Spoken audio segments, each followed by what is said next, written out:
Okay, so we're going to talk about the antibiotic treatment for pneumonia. Okay. So what are our goals and objectives here? So we're going to learn some principles of antibiotic use. We're going to talk about guidelines for treating CAP, OPD, pneumonia, and also inpatient, and also severe pneumonia. And we're very briefly going to talk about some guidelines for treating hospital-acquired pneumonia and ventilator-acquired pneumonia.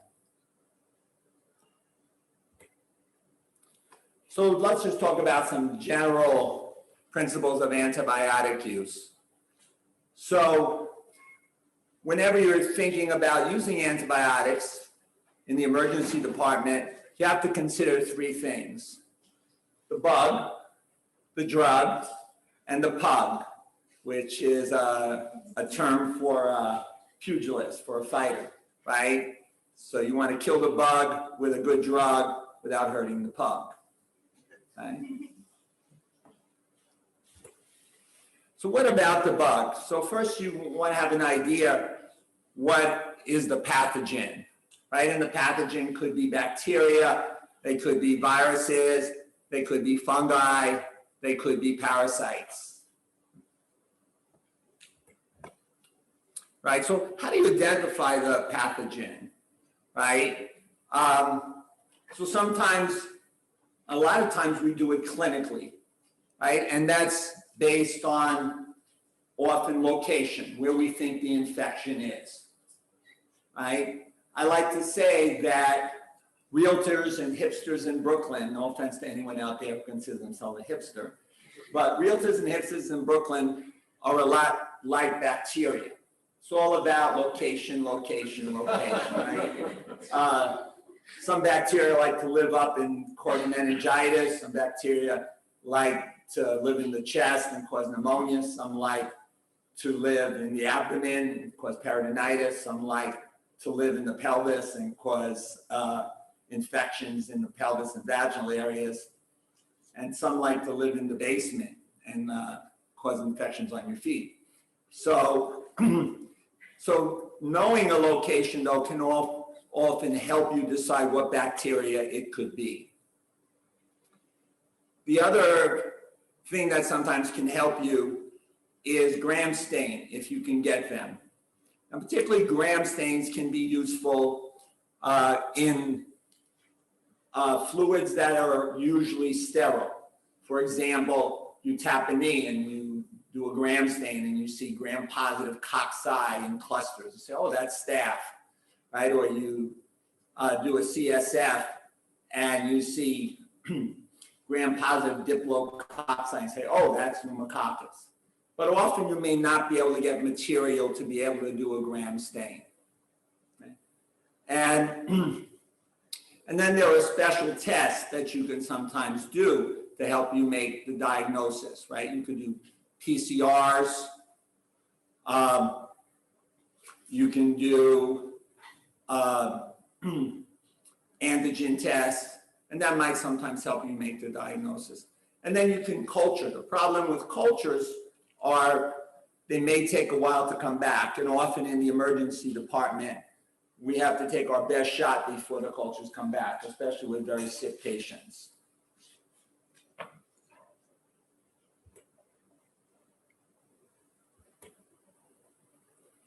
Okay. Do it that way.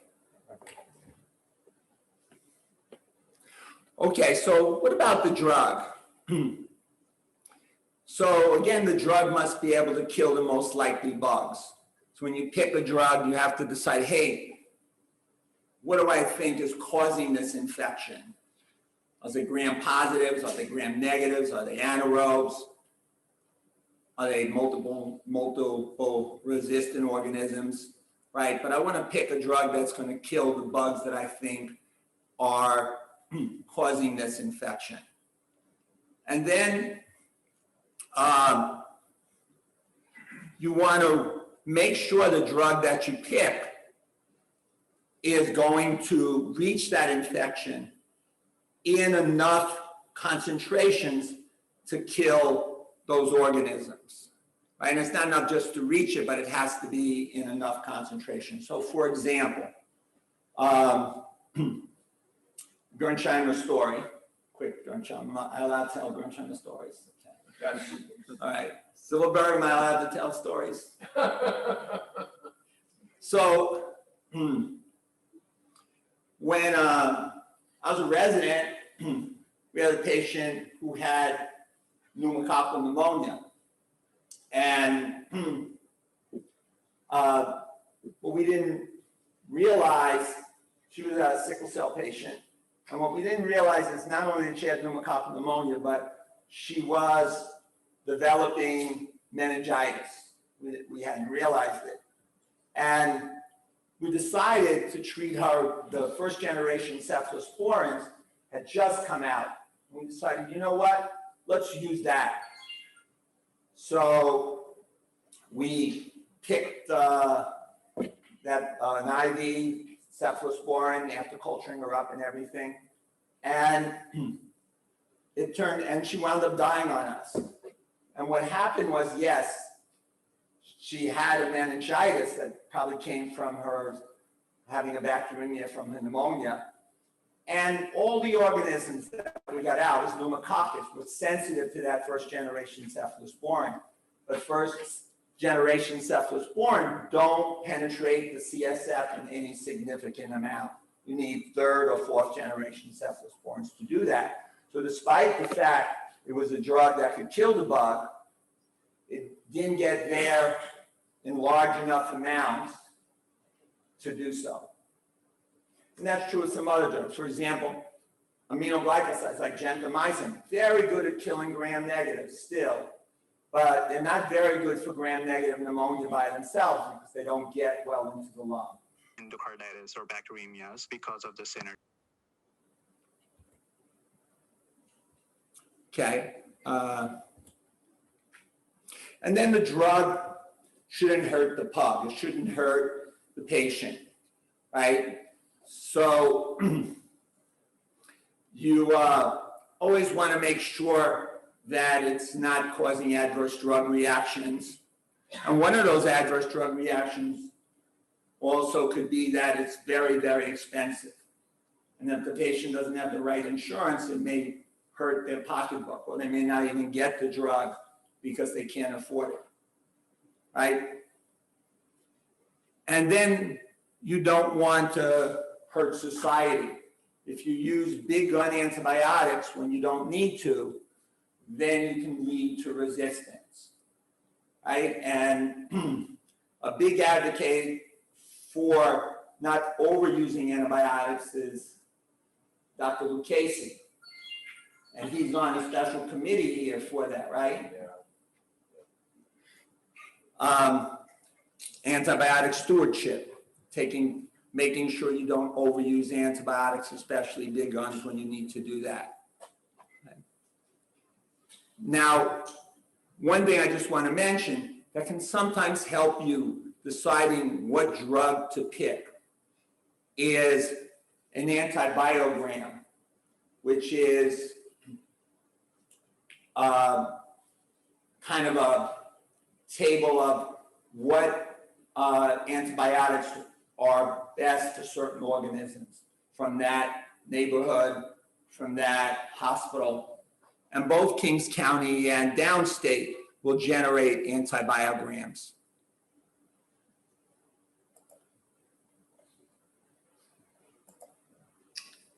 So then the pug. So there are a few things you always want to consider about it. How ill is the patient? The iller they are, the sicker they are, the more you want to be aggressive. Do they have comorbidities? For example, renal disease, and then you may have to adjust the doses, or liver disease, and you might have to adjust the doses if it's something that's metabolized in the liver. Are they allergic to the medication that you were planning on giving? And if so, what other alternatives, medications do you have? Okay, let's talk a little bit about community-acquired pneumonia. And the best sources for this are the IDSA, the Infectious Disease Society of America, and the American Thoracic Society guidelines, right? So first, X-ray. These studies were all done on patients who had X-ray proven pneumonia. So they wanted to rule out bronchitis and pharyngitis and tracheitis and those kind of things. So these were all patients with positive X-ray showing pneumonia. And also, these were all adults. And so we're not only going to talk about adults today. Okay, so what about X-rays? So X-ray is kind of the gold standard in these studies of saying you had pneumonia. One interesting thing about the X-ray that they came up in their guidelines is if you have a patient you're treating for pneumonia and they do well, you don't need to repeat X-rays to show that unless you're worried about, oh, they could have an underlying cancer because they're a smoker, et cetera. But if they're doing well clinically due to your antibiotic treatment, you don't have to repeat the X-ray. Okay. What about diagnosing with sputum for gram stain and culture? So again, this is really advocated for patients who are pretty sick, what they call severe pneumonia, particularly patients that you might worry about things like MRSA and Pseudomonas and other gram-negative pneumonias. Okay? And the same with blood culture. For routine pneumonia, especially in non-sick patients, even if you're going to admit them, you don't need to do blood cultures. But in patients who are severely sick with pneumonia, patients who are septic, patients who you suspect could have MRSA or Pseudomonas, then blood cultures can be helpful. And then things you should consider are testing for Legionella. And especially New York is the #1 capital for Legionella, especially in the summer and in the fall. So you want to keep Legionella in your mind and consider testing for it, or at least treating for it, okay? What about procalcitonin? Does it really help you differentiate a viral from a bacterial pneumonia? What do you think, Rich? No, it actually doesn't. And if you have a pneumonia on X-ray, you should treat it as if it's a bacterial pneumonia. Shouldn't rely on procalcitonin, right? And even if the procalcitonin is low, you should cover them with appropriate antibiotics.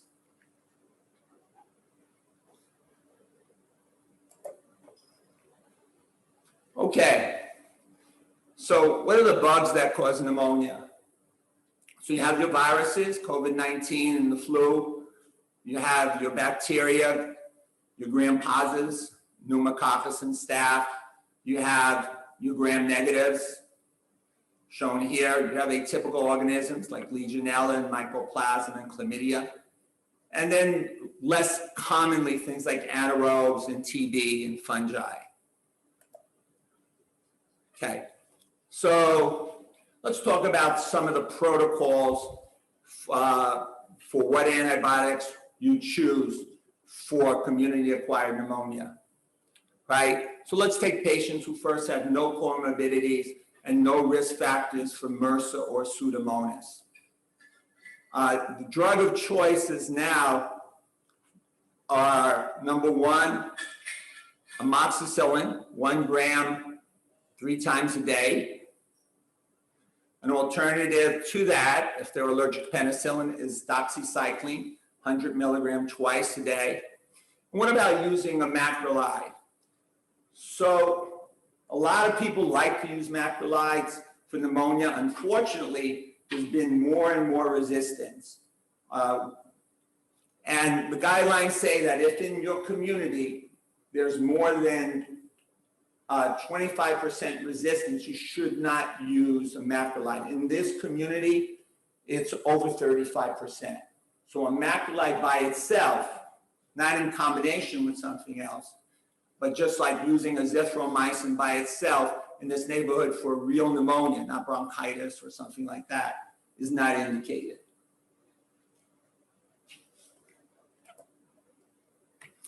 So what about if they have comorbidities? They have asplenism, they have alcoholism, they have diabetes, they have CHF, right? So then you have a choice. You can use a combo treatment with Augmentin. I like the 875/125 twice a day. Or instead of Augmentin, you can use a cephalosporin. Most people would, the choices are usually cefuroxime or cefidoxime, right? And to that, you should add either a macrolide or doxycycline, right, to help you cover atypicals. Your alternative to that, if you want to use one drug alone, is to use monotherapy with respiratory fluoroquinolones. And the one I like is levofloxacin, and the dose would be 750 milligrams once a day. It's a higher dose than, say, we use for urinary tract infections, okay? The other alternative would be moxifloxacin, and that would be 400 milligrams once a day. Any questions on that? So what about outpatient versus inpatient versus ICU? Who do you admit, right? So a lot of it's based on clinical judgment. Plus, there are some guidelines that you can follow, right? So there's a pneumonia severity score, right? There's CURB 65. Anyone know what CURB 65 means? What it stands for, other than the fact that maybe we should throw guys like me who are older than 65 to the curb, right? Anyone know what the C is? Give me a C. Right, so C is for confusion, right? Showing maybe they're hypoxic, or, you know, their brain is, or they're septic and their brain's being affected, right? U is uremia. R is increased respiratory rate, like 30 or more. B, blood pressure, they're hypotensive or relatively hypotensive. And 65 for people 65 or older. So in those guidelines, those would be guidelines of someone you would want to admit.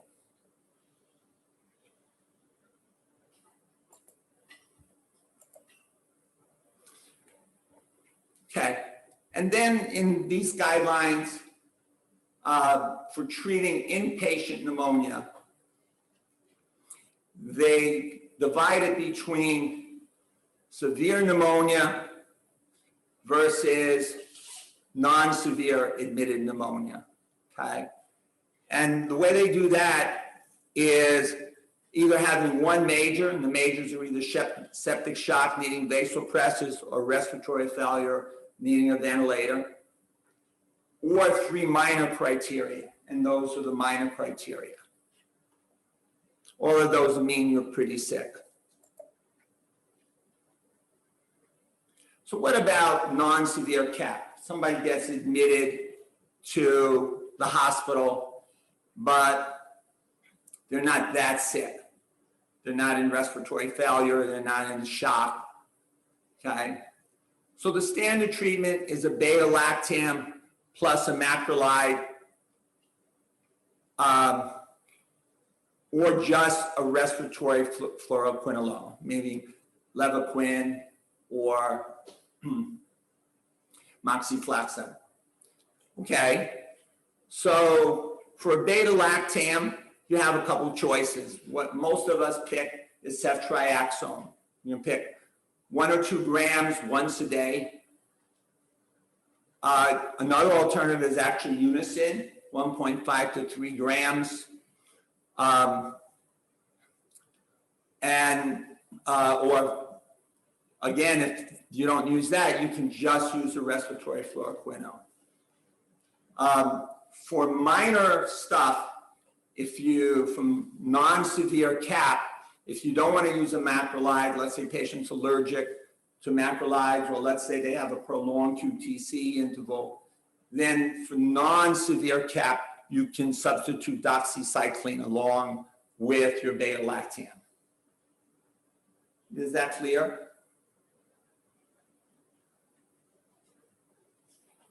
Okay, now if you're considering that they might have MRSA, especially people who've had MRSA infections in the past, people who have been in the hospital and have IV antibiotics within the last 90 days, you might consider them a MRSA risk. You can consider then adding on either vancomycin, 15 milligram per kilo, Q12, or if they can't take vancomycin, linezolid, 600 milligrams, Q12. Right? If you think they're a Pseudomonas risk or any gram-negative risk, then you can add on Zosyn or cefepime or impenenim or meropenem or astrinonum if they're allergic to penicillins or cephalosporins. Okay, for severe CAP, the standard treatment again is a beta-lactam plus a macrolide, or a beta-lactam plus a respiratory fluoroquinolone, like again, levofloxacin. So ceftriaxone and levofloxacin. The most studies show that if that possibly a beta-lactam like ceftriaxone is plus a macrolide like azithromycin 500 milligrams IV is probably superior to a combo of beta-lactam plus respiratory fluoroquinolone, possibly superior. And again, if you think there are MRSA risks, you want to be aggressive about adding on vancomycin or linezolid, or if there are Pseudomonas risk, you want to be aggressive about adding on Zosyn or cefepime or astrinonum or imipenem. How about aspiration pneumonia? What do the guidelines say about that? So they basically say that you don't have to add on anaerobic coverage like clindamycin, for example, that we used to do in the old guidelines. Only if you find that they may have a lung abscess or an empyema, that would be the only reason to add that on. Otherwise, you would treat them as you would usually.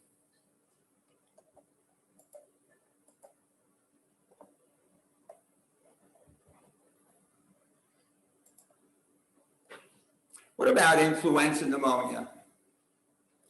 So we have somebody who has pneumonia on X-ray, and we do a test. The best test, if you could, would be a PCR. Second best would be the antigen.